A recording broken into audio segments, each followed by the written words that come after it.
Hey, what's up, everybody? This is Blaine Gates, Space Between Ideas. As you can see, this is like the non-professional version. I'm in downtown Minsk, and I just realized like it's starting to get dark outside. I could record a video later on tonight, but maybe it's just better to get it done now. And I brought the book with me, so so I got the big reveal. I got the haircut. So, the big reveal. But it's cold, you know? Like, what is going on, you know? It's, what is it? Middle of March, and it's still freezing cold here in Minsk. Let's talk about today and try to give some examples, because, you know, yesterday I looked back at that video and like basically there's like two people in the world right now that can understand that video. Potentially a third person. So the first person obviously is Dr. Thomas Buchholz. He wrote the book, Create Crucial Insights, and so he understands, he invented all of those checklists. They're called direct outcomes checklists. So it's like the point is these checklists, they give you the I don't know what direct outcomes. So each of these checklists, they're going to help you to achieve some kind of outcome more directly. And obviously I can understand it because I was the person who was presenting the information. And potentially there's a third person. Now, this third person is not a specific person. It is a person, whoever you are, that has been following these videos. If you've been watching videos every day for the last 74 days, today's day 74, but I had the first introductory video, so there technically are 74 videos already. And if you followed from the very beginning and you're able to memorize like all of those letters that I used, I mean, obviously I memorize them, even though I get stuck up on perform actions once in a while. But like if you, sometimes, so I basically meet like 2 new people every week. So if you go down into the description below, you'll see a Preply link. And inside of that Preply link, you can talk to me. And it's like a really reasonable price to talk to me if you want to talk to me. If you don't want to talk to me, it's obviously too much. But, you know, I talk to 2 new people every week. And sometimes they want to continue talking and sometimes they don't. And the people who want to continue talking are generally managers, people who manage people. The vast majority of people that I talk to are managing at least 2 or 3 other people on their team. There are some people who are working on like a specific, like they're working on a specific project themselves, but I think that the majority of the time I'm helping people who are managing other people. That's what I've started to notice. And I think that the benefit of these checklists, why do I spend so much time memorizing them and understanding them and talking about them and working with people? Because it creates a headspace. Like sometimes you get frustrated at work. It's like, when can I feel satisfied that I've done enough work? When can I feel satisfied that I know which decision to make? When can I feel satisfied? Like when can I turn off the computer and say I did enough work today? I think that's important, especially now that we are living in this world where we work from home. I mean, except for today. Because it's like, well, you know, you could just work forever and maybe you even feel like it's necessary to work more. I mean, what? It's like, and then all of a sudden people are calling it all hours of the day or night because we've suddenly like merged our workspace with our home space, which I think is ridiculous because it's like, okay, so when do you tell your body to rest? You live at work? I mean, that's crazy. So I don't know, if you have the opportunity, I think it's better. I think that people are going to start coming up with like communal workspaces again. Because the thing is, people want that. Like people want to be able to go to an office space. And of course, everyone was like really happy that they get to work from home at the beginning. Like everyone's like, yay, this is awesome. But then all of a sudden, like, okay, but then there's those extroverts who are like, no, I can't work from home. And even the introverts, it's like sometimes an introvert, you just want to go to the office, get some attention. You know, there's hormones, there's pheromones, there's like an energy, there's like all these things that you get from an office space, which you are not going to get from your home working space. And also, like, you know, you need your significant other to miss you sometimes, you know? Like if you don't get, they say what, absence makes the heart grow fonder. You need some time to like, to allow that person to decompress, have their own space without being constantly monitored all the time. So anyways, like, so the point is today we're just talking about state impact. So, you know, all the confusion and the craziness, the dream inside of the dream inside of the dream, the crazy me. Like I just went through an entire crazy, like past 2 weeks of putting a checklist inside of a checklist inside of a checklist. And I'm just afraid that I just lost my audience, like completely lost my audience. Because like anybody who's been following, like, it's like I'm sharing the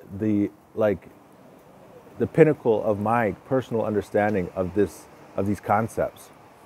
And the thing is, like, I remember I had a chat with Dr. Thomas Buchholz long time ago. And he told me, he encouraged me, he said, just try to remember, like keep a journal, or like, he didn't specifically keep a journal, but he said, remember, like, how difficult it is for you to understand these concepts the first time as you go through them. And you need to be cognizant of that, because often other people are going to have that same experience. It's going to be difficult for them to understand these concepts, especially the first time as they go through, because it's like, it's challenging, you know. You have to, like, you're creating a map, and you are putting places on a map, like you're putting themes into a map, and how do I think about this, and how do I do that, and then I've been presenting very limited number of examples, like I've just been going through theory, and I've been asking you to think about how you can figure it out yourself, which is like, you know, it's very difficult. Because even when I work with people one-on-one, like right now, I'm averaging 15 hours a week working with people with these checklists. And even people, when I talk to them, it's like I guide them through the checklists and I ask them questions. So they don't actually have to understand the checklist. They don't actually have to understand the themes. They're not going through the book. I'm giving them this path and I'm asking them questions. And then if I hear that they didn't quite understand the question, or if they're going down a path which doesn't match the theme or the topic, then I can, like, you know, I can provide them with some feedback. And it's that feedback that people really appreciate, because then we can get to our goal, which is to, you know, talk about some specific things, and to get that insight, you know, to get those outcomes, to get something from the discussion. So I'm sorry that yesterday I presented you with something which was completely ununderstandable. And if anyone is still watching, I will try to do better to present information which will help you. So today we're up to the third theme of the state impact checklist. So we're back to state impact, right? So we can leave state purposes behind. We don't have to talk about purposes that motivate it anymore. We can leave state drive behind. We got that badge as well. We don't have to talk about the matches and mismatches between endeavor needs and the attitudes of participants. And we don't need to talk about state teamwork anymore. All right, so I was using all those things so you could develop some scenarios. And at this point, I'm sure that you have some scenarios. So if you have been trying to, like, come up with some scenarios, like, I mean, that's the point, right? You're supposed to go through these checklists so you know you've done enough work to come up with scenarios. Now, one scenario is like, should I live in Belarus or should I live in a warmer climate?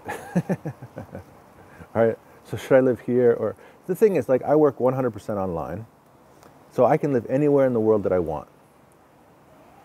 Oh my goodness. No, don't do that in public. So let me just move a little bit. There we go. And so, like I can literally live anywhere in the world that I want. And the only thing that I'm interested right now is like my personal hobby is to study Russian. But the thing is, like, okay, so right now I'm going to Russian lessons at a university. And it was kind of like a social experiment, right? So I was trying to figure out like, is it better to study Russian in a classroom environment because that's how I studied Chinese and I had a lot of motivation? Or is it better just to work with tutors one-on-one? Because that's what I've been doing for the last couple of years. And I mean, there are benefits to both. And so like the next step of evaluating courses of action. All right, so my scenario is like, do I live here in Belarus or do I live somewhere else? What kind of scenarios do you have? So I have one scenario, I stay in Belarus. I continue to go to the university because I have to go there in order to have a visa for this country. And I continue teaching online. And what else? And I don't, and then that's the thing, it's like, well, what are the major things I'm working towards? Okay, so I have work, and then I have, I need a visa, and I like to study Russian. But then there's this other aspect of like, I want to buy property and have like some farmland and have some animals and some vegetables. All right, so the third step, so we framed the context, which is what? It's like, this is my life, right? The context is I need to make a decision about my life, about where I want to live. And then some scenarios are like, I can either go to university to study Russian or I can study online. I can be in a cold country or I can be in a warmer country. I can, I mean, I can work online no matter where I am, so that doesn't matter. But then it's like, so, like, but I want to buy some land and have some animals and have some vegetable and grow some vegetables and start the next phase of life. So what are the scenarios? I can live here, but the thing is, okay, and then I could also live in Russia, which is kind of what I've been working towards for a long time. I could go back to Canada, which is where I'm from. I could go to another country. All right, so those are my scenarios. I have like basically 4 scenarios. Stay here, go to Russia, go back to Canada, or find a new country, which find a new country is like 100 more scenarios. But the main scenarios are really like, do I want to go back to Canada? All right, so anyways, so now we have our 3 scenarios. Now, but the thing is like, all right, so how else can I use this? Like, what about courses of action related to this business? So I currently have like one website where I'm being introduced to 2 new students per week, which is like, to be honest, it's well within, it's more than enough for me. And so like, if you ever watched that YouTube video about who stole my cheese, like right now my cheese is Preply. Like Preply is my cheese. It is providing me with students. I'm getting 2 new students per week. I mean, for a trial class, and then from that, there's like usually 1 student every week, or maybe 1 student every 2 weeks, which will buy a package of like 6 hours or 10 hours, sometimes 20 hours.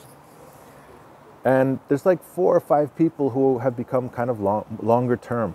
Like it's like a regular part of their life is to see me once or twice a week and to be able to just talk about what happened, what's going on at work.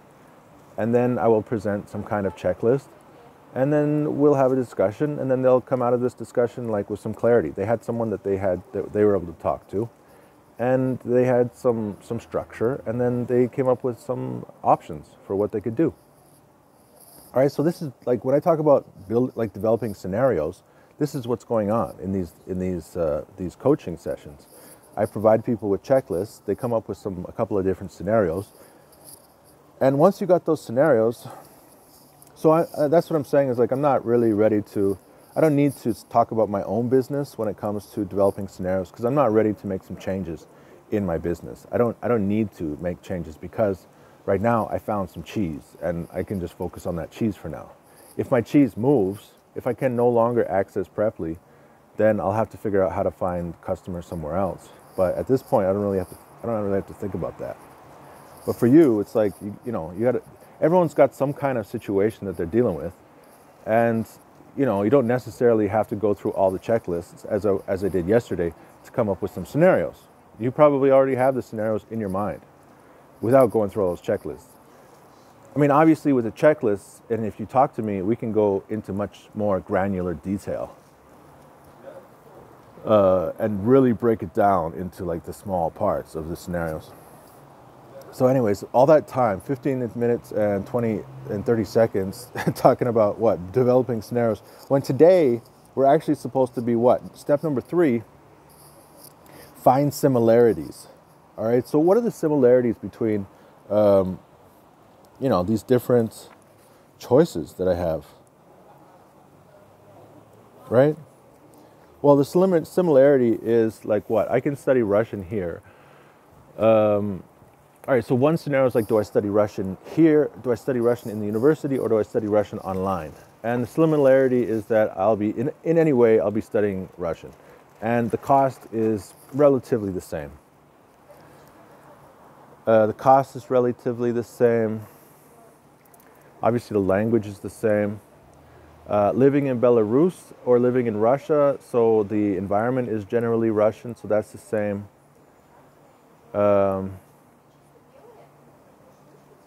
What, living in Canada? What's the similarity? What's similar between here and Canada? I can breathe air. Like, there's nothing similar between here and Canada. I mean, I'll still be able to study Russian online. All right, so there's not a lot similar because in any case, I can study Russian online.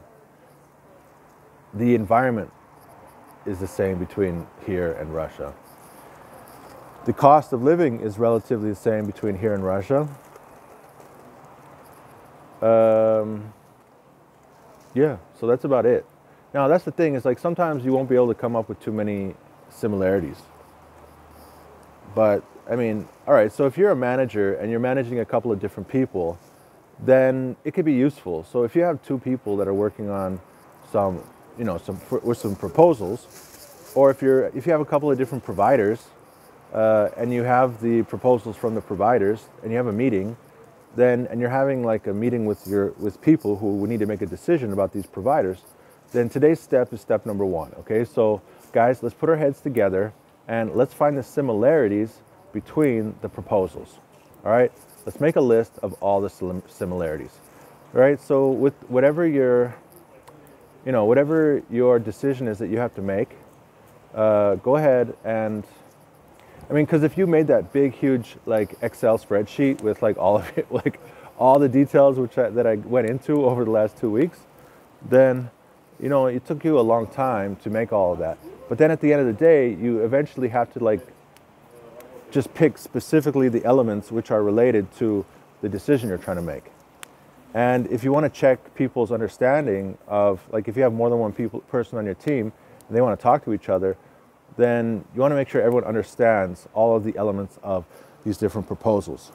Or if you have 2 people that are presenting proposals, then ask them, say, guys, okay, so after you give your proposal, after you give your presentation, I need you and you to write down what is the similarity between both of your proposals. So I need to make sure that you understood what he said, he needs to understand what she said, and I want to see if you both understand each other's presentations. So write down what are the similarities between these proposals. And I'll catch up with you folks, you fine folks, tomorrow for day 75.